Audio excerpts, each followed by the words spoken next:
ఈరోజు మన వాక్య ధ్యానాంశము కనబడిన దేవుడు. ఎవడనూ ఎప్పుడైనను దేవుని చూడలేదు. తండ్రి రొమ్మునానున్న అద్వితీయ కుమారుడే ఆయనను బయలుపరచెను. యోహాను సువార్త 1:18. దేవుడు లోకానికి అతీతుడు. ఆయన మన కండ్లకు కనబడడు. నరులు దేవుని చూడలేరు. అయితే దేవుడు తన్ను తాను మనకు ప్రత్యక్షపరుచుకున్నాడు. పరిశుద్ధ గ్రంథమైన బైబిలులో 3 రకాలుగా దేవుడు నరులకు కనబడినట్లు తన చిత్తాన్ని వారికి తెలియచేసుకున్నట్టు స్పష్టమవుతుంది. ఇది ఎలా జరిగిందో కొంచెం ఆలోచన చేద్దాం. మొట్టమొదటి ప్రత్యక్షతను పాత నిబంధన ప్రత్యక్షత అని చెప్పవచ్చు. అంటే దేవుడు ఒక ప్రత్యేకమైన జనాంగాన్ని ఒకానొకప్పుడు ఏర్పరచుకుని వారి ద్వారా లోకానికి ప్రత్యక్షమయ్యాడు. ఇది నిజంగా సార్వత్రికమైన ప్రత్యక్షతలో ఒక భాగమే. ముందు ఈ సార్వత్రికమైన ప్రత్యక్షతను గురించి మాట్లాడతాను. సృష్టి సౌందర్యాన్ని, ఆకాశ నక్షత్రాల విచిత్రాన్ని, చంటి బిడ్డల నవ్వును, తల్లి ప్రేమను, ఇలాంటి అద్భుత విషయాలు చూస్తే సృష్టికర్త అనేవాడు ఒకడు ఉండాలి అని మనకు బోధపడుతుంది. నరుడెంత కఠినుడైనా దైవ చింతన అనే దాన్ని తన హృదయారాంతరాలలో కలిగి ఉంటాడు. ఎంత కఠినుడైనా ఆపద వచ్చినప్పుడు అయ్యో దేవుడా అంటాడు. ఇలాంటి సార్వత్రిక సృష్టిలో దేవుడు మనకు కనబడుతూనే ఉన్నాడు. అంటే దేవుడు మనకు కనబడకుండా కనబడుతూనే ఉన్నాడు. ఇందులో ఒక భాగము దేవుడు ఇశ్రాయేలుకి ఇచ్చిన ప్రత్యక్షత అన్నాను. సార్వత్రికమైన ఈ వెదుకులాట ప్రతి జనాంగంలోనూ ఉండనే ఉంది. అసతోమ సద్గమయ, తమసోమ జ్యోతిర్గమయ, మృత్యోర్మయ అమృతాంగమయ అని ప్రార్థించిన మన ఉపనిషత్తు కర్తలు కూడా కనబడని దేవుని వెదికిన వారే. అయితే హెబ్రీలకు దేవుడు ఇచ్చిన దర్శనములో ఒకానొక విశేషం ఉంది. ఏకైక దేవుడని, నీతిగల పరిశుద్ధుడని ఆనాడు హెబ్రీయులే దేవుని గురించి గ్రహించగలిగినారు. ఆయన ఇచ్చిన ధర్మశాస్త్రం, ఆయన విధించిన కట్టడలు, ఆయన నీతికి పరిశుద్ధతకు తార్కాణాలు. ఆయన మనుష్యులను చంపుకు తినే శక్తి భూతము కాదు గాని నీతిమంతుడును పరిశుద్ధుడనైన దేవుడు. హెబ్రీయులు ప్రవక్తలు, ధర్మశాస్త్రకర్తలు దేవుని ఈ విశేష లక్షణాన్ని ప్రజలకు చూపించారు. దీనికి సంబంధించి ఇక నరుల స్థితిని కూడా స్పష్టంగా చూపించారు. హెబ్రీ ప్రవక్తలు పాపం అంటే ఏమిటి, పాపానికి ఫలితం ఏమిటి, ఒకనికి పాపానికి మరొకరు ప్రాయశ్చిత్త బలి చేయటం ఎలాగూ, పాప క్షమాపణ, నిత్య జీవం అంటే ఏమి, దేవుని రాజ్యం అంటే ఎప్పుడు ఎలాగూ వస్తుంది, ఈ ప్రశ్నలకు జవాబులు కూడా చూపించాడు దేవుడు. హెబ్రీ ప్రవక్తలు దైవజనుల ద్వారా దేవుడు పరిశుద్ధుడని, దేవుడు ఒక్కడేనని, దేవుడు నీతిమంతుడని, దేవుడు ఆత్మస్వరూపి అని హెబ్రీ లేఖనాలలోనూ హెబ్రీ మతమంతటిలోనూ వ్యక్తమైంది. ఇదే మొదటి రకమైన ప్రత్యక్షత, దేవుడు కనబడిన తొలి విధానం. అయితే ఇది సరిపోదు. ఇన్ని సంగతులు తెలిసినా, ఇన్ని విషయాలు దేవుని గురించి నేర్చినా, ఈ రకంగా దేవుడు మనకు కనబడిన మరొక ప్రశ్న పుట్టుక వస్తుంది. అదేమనగా, పాపాత్ముడైన నరుడు పరిశుద్ధుడైన దేవునితో ఎలా సహవాసం చేయగలుగుతాడు?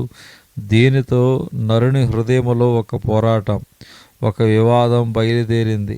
కాబట్టి దేవుడంటే తన మాదిరిగానే ఉంటాడని నరుడనుకున్నాడు. అంటే ఆయనను కొంచెం మంచి చేసుకుంటే ఆయన కోపం తగ్గుతుందనుకున్నాడు. కాబట్టి బలులు, యాగాలు ఏర్పరచుకున్నాడు నరుడు. భయంతో దేవునికి వణికిపోయాడు కానీ ప్రేమతో ఆయనను సమీపించలేకపోయాడు మానవుడు. అయితే 2000 సంవత్సరాల క్రితం ఒక మహావిచిత్రం జరిగింది. మానవ హృదయాలలో ఉన్న చీకటిని పోగొట్టి మహాజ్వాల వలె యేసుక్రీస్తు అవతరించారు. ఇది చరిత్ర, ఇది కట్టుకథ కాదు. నేను పాలస్తీనా దేశం పోయి క్రీస్తు చరిత్ర సంబంధించిన స్థలాన్ని చూచినాను. ఆయన పుట్టిన బెత్లెహేం ఇంకా ఉంది. ఆనాడు గొల్లలకు దేవుని దూత దర్శనమిచ్చిన పొలం, ఆ స్థలం ఇంకా స్పష్టంగా ఉన్నాయి. ఆయన ప్రార్థన చేసిన గెత్సేమనే తోట, ఆయన సిలువ వేయబడిన స్థలము, ఆయన సమాధి చేయబడిన సమాధి ఇంకా ఉన్నాయి. ఒకరోజు యెరూషలేము నగరములో వెలుపలోకి వస్తుంటే మేము పోయిన రోడ్డు ఎమ్మాయికి పోయిన మార్గమని చెప్పారు.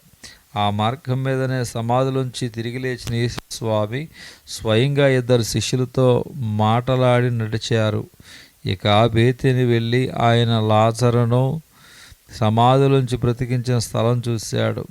యోర్దాను నదిలో ఆయన బాప్తిసం పొందిన స్థలం చూశాను. ఇలా పాలస్తీనాలో ఆయన తిరిగిన స్థలాలు, ఆయన చేసిన బోధలు ఇప్పటికీ కనబడుతూనే ఉన్నాయి, వినబడుతూనే ఉన్నాయి.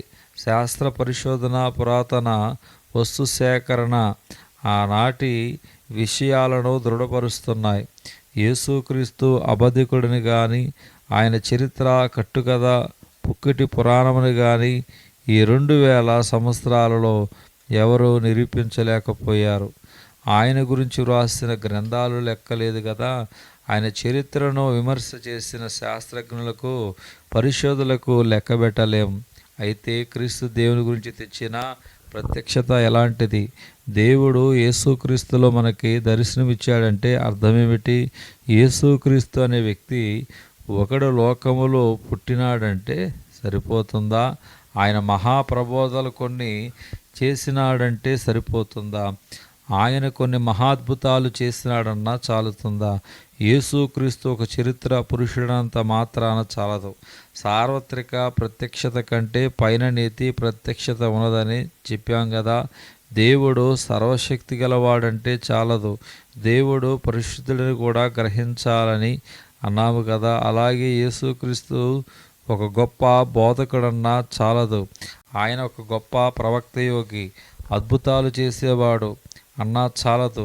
ఆయన దేవుని కుమారుడు, సృష్టింపబడక జన్మించినాడని, తండ్రి అయిన దేవునితో ఏకత్వం గల ఆయన మన పాపములలో కోసం శ్రమపడి మరణమైనాడని, చనిపోయి తిరిగి లేచినాడని, ఇప్పుడు సజీవుడై ఉన్నాడని, ఆయన ద్వారా పాపక్షమాపణ ఉన్నదని, ఈ మొదలైన విషయాలను దేవుడు చూపించుకున్నాడని మనకు యేసుక్రీస్తు ద్వారా దేవుడు శక్తిమంతుడు, దేవుడు నీతిమంతుడు, దేవుడు ప్రేమ గలవాడు.